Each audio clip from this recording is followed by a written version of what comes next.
Ladies and gentlemen, Tactical Advance here, and welcome to a Star Citizen update. Now, first on the agenda today, guys, is the new ship that's dropped into the ship selection, which you can now purchase. You can purchase it up until the 6th, which is this coming Monday, and that is the Genesis Starliner. It's quite an interesting ship, but first of all, let's talk about some of its capabilities.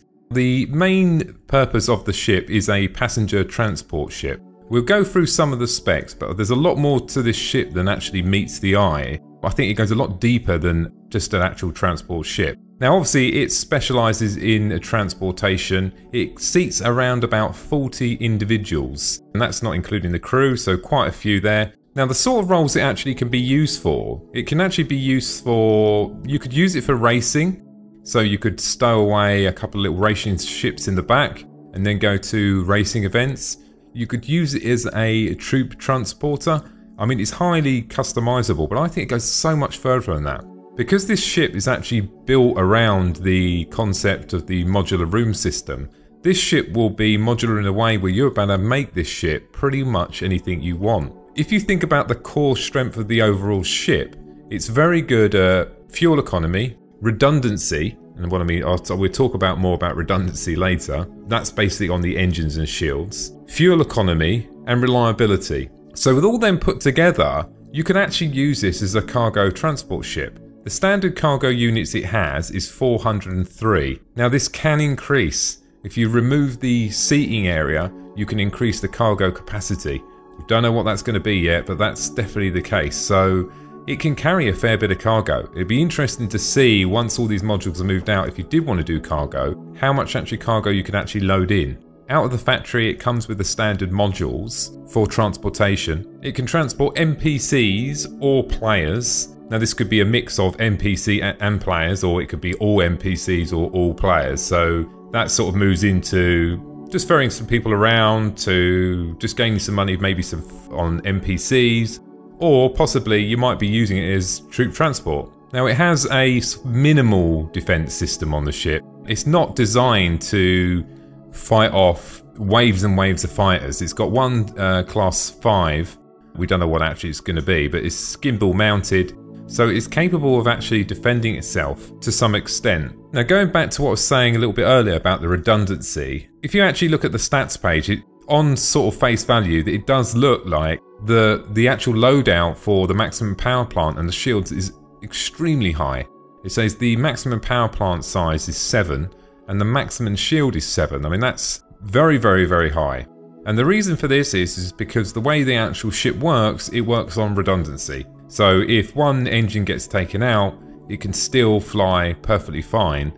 And it's the same thing with the power plant. So it's a redundancy system. How well them shields going to work, how well the engine's going to work in game, they should work very, very well. The idea of the ship is, although it doesn't have loads and loads of weapons, you should be able to move away and accelerate away and get away from confrontation. That would be the idea, I should imagine. And also, it's the sort of ship really more of on either a transportation supporting ship than it is a frontliner. Now the ship can actually land in atmosphere using its fan system that's got built into the wings. It's designed for speed and comfort. Probably the next step up from this one would probably be something like the 890 jump. I suppose that's probably got a little bit more comfort as such. It has an option also to carry 2 small ships. Obviously that could be cargo as well, which you could actually deploy as a point defense. It performs really, really well over long range. Well, you sort of expect that really for something like a transportation ship like this. I suppose in our terms, the best way we can probably see it is something like a Boeing 747 or something like that, minus the guns.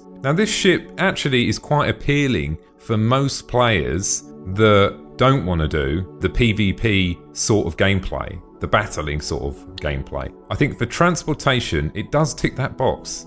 Transportation is in cargo and dry weight. It definitely ticks that box. Science, I think you could use the modular system and put on science and research labs. And there's so many more applications you could apply this to. You could even, dare I say it, you could also equip it as some sort of pirate ship. And the reason I say that is because although we do have Drake and these manufacturers that are more inclined on the sort of pirate sort of ships, I've always felt if you want to be a pirate, you're probably better off not flying a pirate ship. I understand that the pirate ships do have traits that give them an advantage as being a pirate, but if you want to be an undetected pirate, maybe the Starliner's for you. And the final thing is this ship is going to perform very, very well for a single player. Now that's very, very enticing, because if you're looking at something like the 890 jump, obviously it's another level to some extent. You can't really fly that on your own. It's fair to say you can't. You can fly this on your own, no problem. It's not going to be a problem at all. I mean, obviously having crew with you will make the whole experience a little bit more fun, there's no doubt about it. We're all normal gamers. Sometimes if your friends are not online and you want to play the game, you don't want to feel like you can't fly your ship because there's no one to man the stations. And this one is well capable of being flown on its own. So try to look past the sort of transportation of people and NPCs. I think it's got a lot more depth in it and what it can actually be used for. And it'd be interesting to see later on, will it outperform some of the other ships that's not in its class? Maybe some of the cargo carriers and ships like that. So let me know in the comments, guys, what you think of the Starliner. Is it a ship you're going for? Are you looking to transport passengers, or are you thinking about equipping it out slightly different? Also, last on the list today, guys, is we've seen an update of the Drake Herald.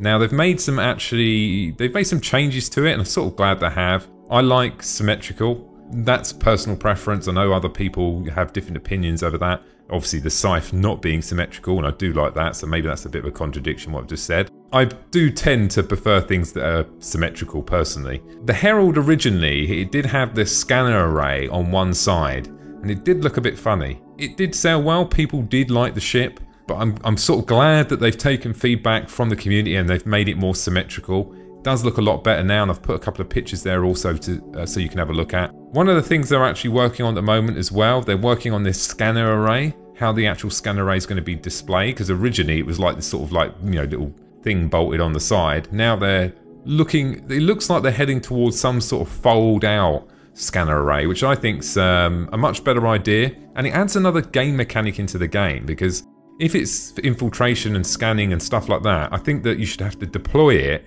and when it's deployed, there should be some sort of negative impact over the ship. So like, you know, you can't accelerate at top speed. There's something you can't do until you've deployed it. And something like that sort of game mechanics, I think it'd make it really, really fun to play. So that's it for me today, guys. I hope you enjoyed the video. Thanks for listening, and don't forget to subscribe. Bye now.